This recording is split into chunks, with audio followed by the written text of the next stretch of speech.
You're at a neighborhood barbecue in Atlanta, chatting politely with locals, but sensing an invisible barrier that keeps you from truly connecting. Smiles exchange easily, yet conversations skim the surface without depth. This subtle disconnect lingers in many social encounters you face. This script delves into the psychological dynamics behind that persistent sense of not fitting in, explaining why groups feel just out of reach despite your efforts. It reveals the underlying processes without exaggeration. On the surface, you navigate social scenes with ease, but internally, your brain processes belonging differently. Let's explore the neural and cognitive factors at play. When you never quite fit into any group, your brain often operates in a mode of heightened social vigilance, where mirror neurons fire inconsistently, leading to mismatched empathy cues. This creates a gap in reading others' intentions accurately. Neurochemically, lower oxytocin levels may dampen bonding signals, while elevated dopamine from solitary pursuits reinforces independence over integration.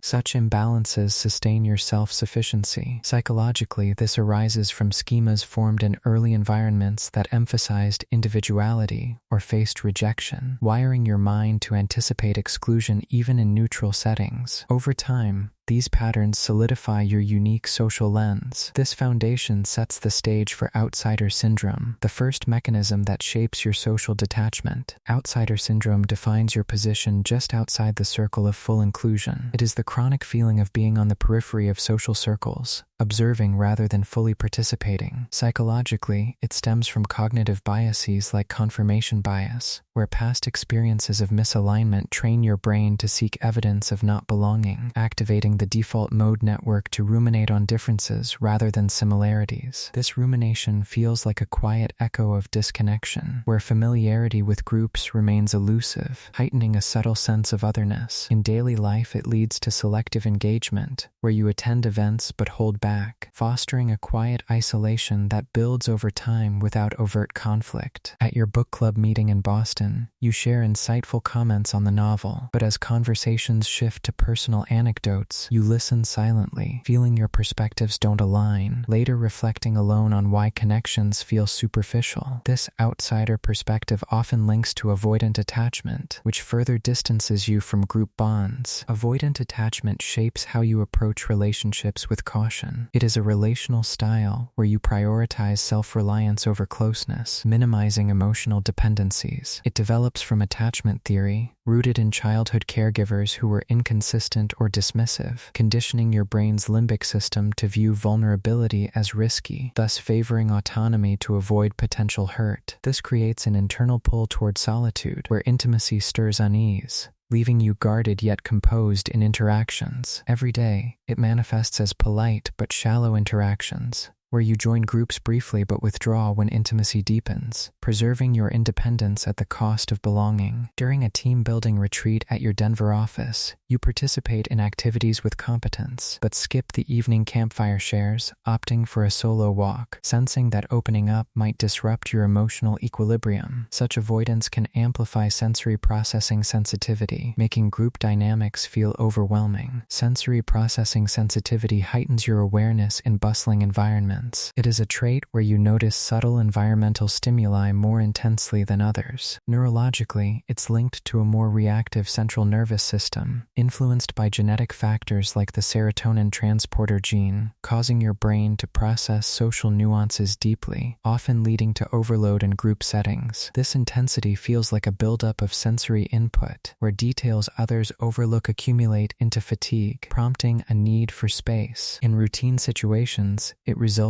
in quick fatigue from group energy, prompting you to retreat, which others may misinterpret as disinterest. At a crowded farmer's market in Seattle, you browse stalls amid lively chatter, but the overlapping voices and scents soon heighten your awareness, leading you to leave early, feeling out of sync with the group's enthusiasm. This sensitivity often coexists with social anxiety underpinnings, heightening your sense of mismatch. Social anxiety underpinnings linger beneath your social interactions. It involves underlying worries about judgment or inadequacy in social contexts. Psychologically, it's driven by cognitive distortions from social learning theory, where modeled behaviors or past criticisms wire your amygdala to anticipate negative evaluations, triggering fight-or-flight responses subtly.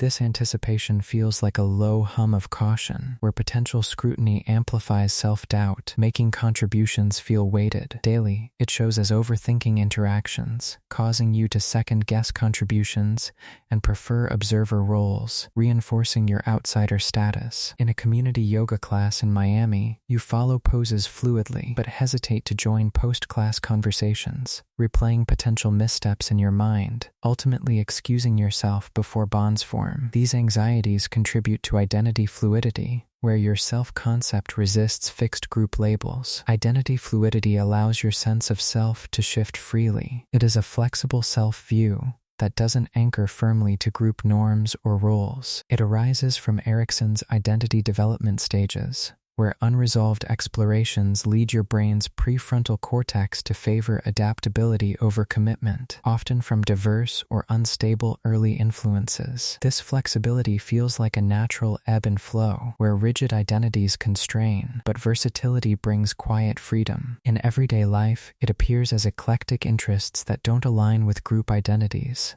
making sustained membership feel constraining. At a hobby meetup in Chicago for board games, you enjoy the variety but switch groups frequently, as no single clique matches your broad tastes, leaving you enriched yet unrooted. This fluidity feeds into chronic mismatch, the overarching pattern of never fully syncing with collectives. Chronic mismatch captures the persistent gap in social alignment. It is the ongoing discrepancy between your internal world and group expectations. Psychologically, it's fueled by person-environment fit theory, where your unique cognitive style, perhaps from neurodivergence, clashes with standardized social scripts, activating stress responses in collective settings. This clash feels like a subtle friction, where group norms grate against your innate preferences, fostering independence amid faint disconnection. Routinely, it emerges as subtle discomfort in groups, driving you toward solitary fulfillment while subtly yearning for connection. During a volunteer event in Phoenix, you contribute effectively to the task, but group breaks reveal differing values, prompting you to focus on independent duties, feeling productive yet apart. Understanding these mechanisms provides clarity on your social navigation. Outsider syndrome and avoidant attachment create barriers to deep integration,